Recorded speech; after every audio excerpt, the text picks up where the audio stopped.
эки чоң жана кичине ээ тамгаларынан түзүлгөн. Максатыбыз созулма ээ тамгасы боюнча маалымат алабыз.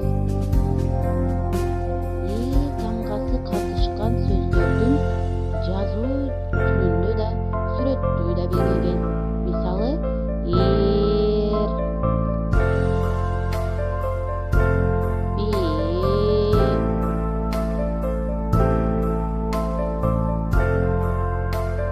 жээк,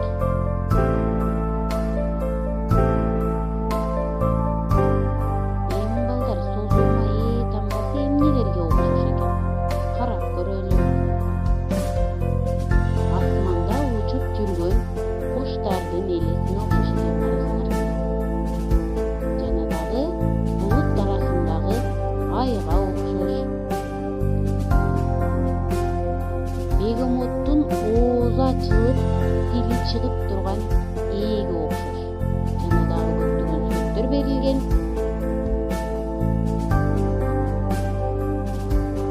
Дагы эмнелерге окшош экендигин айтып, сүрөтүн тартабыз.